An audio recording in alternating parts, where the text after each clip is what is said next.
First year of sales were 1964, and we sold $8,000. We made a $240 profit. Today, his company Nike has grown in $30 billion in sales last year. Michael Jordan.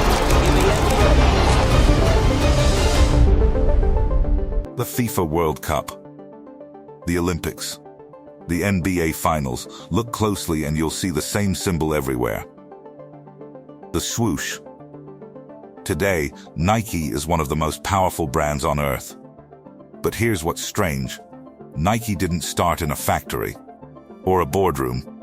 It started with a man selling running shoes out of the trunk of his car. And for years, it looked like the company might not survive. Banks didn't trust it. Competitors were bigger. Money was always tight. Yet somehow that tiny shoe company became a global empire. Most people think they know why. They'll tell you the answer is Phil Knight. But the real story is more complicated. Because Nike wasn't built by one person. It was built by a coach obsessed with making runners faster, a salesman who named the company, a lawyer who kept it alive, and a gambler who convinced Nike to bet on a rookie named Michael Jordan. This is the story of the people who built Nike. When Phil Knight started selling running shoes, he had a business. What he didn't have was an advantage. Because in the 1960s, athletes didn't care about branding. They cared about performance. This is where Bill Bowerman came in. Bowerman was a legendary track coach at the University of Oregon, known for one obsession, making runners faster. He wasn't interested in building a billion-dollar company. He was interested in shaving seconds off a stopwatch. So he began experimenting, cutting apart shoes, testing new materials, looking for any edge he could find. Then one morning, inspiration struck in an unlikely place. His kitchen.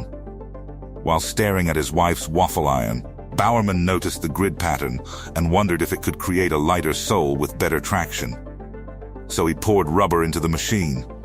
The experiment ruined the waffle iron. But it worked. The design became the foundation for Nike's famous waffle sole, and one of the company's earliest breakthroughs. That story reveals something important about Bowerman. He wasn't a businessman, he was a problem solver. And in Nike's earliest days, that made all the difference. Phil Knight could sell shoes. Bill Bowerman gave people a reason to buy them. A great product is useless if nobody knows it exists. And in the early days, almost nobody knew Nike existed. In fact, it wasn't even called Nike yet. The company was small. The budget was smaller. And most of the work fell to one man, Jeff Johnson. Officially, he was Nike's first employee. Unofficially, he was the sales team, customer support department, and marketing division all rolled into one. Johnson spent his days driving from track meet to track meet, talking to runners and listening to what they wanted. Years before companies collected customer data, Johnson was keeping detailed notes on athletes and their preferences. He wasn't just selling shoes, he was building relationships. Then, in 1971, the company needed a new name. According to Johnson, the answer came in a dream. Nike named after the Greek goddess of victory. Phil Knight wasn't sold on the idea. But time was running out. The name stayed. Today, it's one of the most recognizable brands in the world. But before Nike became a global empire, it had Jeff Johnson. The first employee, the first salesman, and perhaps the first person who truly believed the company could become something bigger than anyone imagined. Success can be just as dangerous as failure. By the 1970s, Nike was growing fast. More customers, more orders, more employees. But growth created a new problem. Chaos. The company was constantly short on cash, even as sales increased. Phil Knight later described many of those years as a non-stop struggle to keep the business alive. This is where Rob Strasser became indispensable. Unlike Bill Bowerman, he wasn't designing shoes. Unlike Jeff Johnson, he wasn't building the brand. He was a lawyer, and he loved a fight. As Nike expanded, competitors pushed back, legal battles emerged, and the pressure only increased. Strasser became one of the toughest voices inside the company. Direct, aggressive, and fiercely loyal to Nike. When problems appeared, he attacked them head-on. He wasn't trying to invent the next great shoe. He was making sure the company survived long enough to sell it. That's what made him valuable. Because every successful company eventually reaches a point where passion isn't enough. It needs structure, discipline, people willing to make hard decisions. Bill Bowerman helped build the product. Jeff Johnson helped build the brand. Rob Strasser helped keep the company together.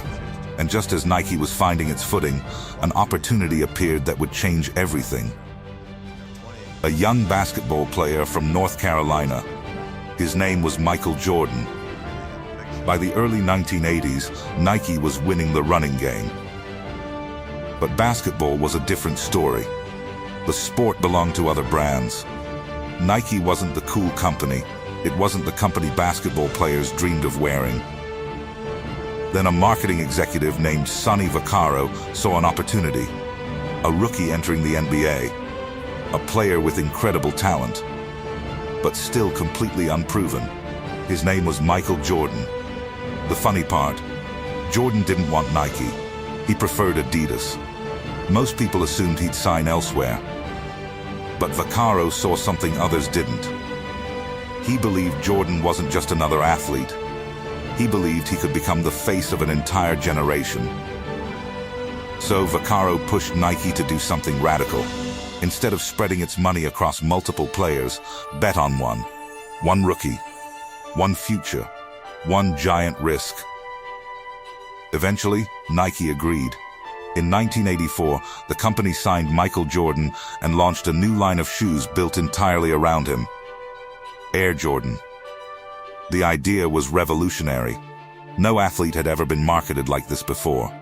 What happened next changed sports forever. Air Jordan exploded. The shoes became a cultural phenomenon. The brand generated millions in sales almost immediately and helped transform Nike from a successful sports company into a global cultural force. Looking back, it feels obvious. But at the time, it was one of the riskiest bets in Nike's history. Before the world believed in Michael Jordan, Sonny Vaccaro did. And that belief changed Nike forever. At this point, it's fair to ask a simple question.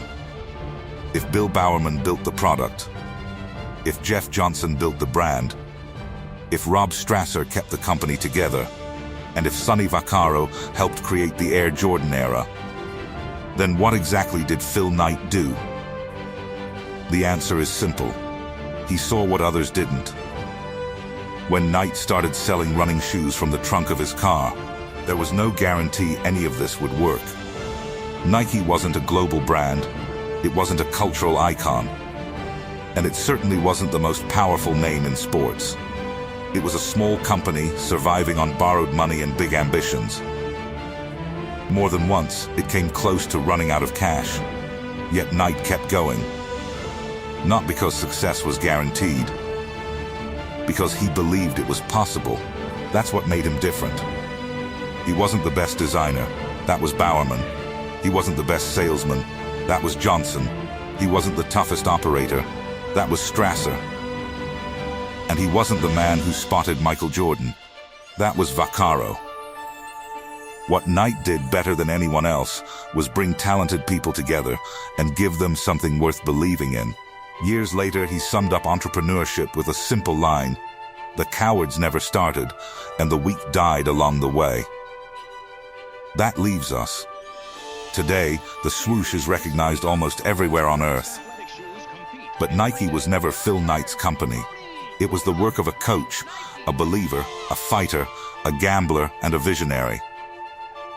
Together, they built the most powerful brand in sports.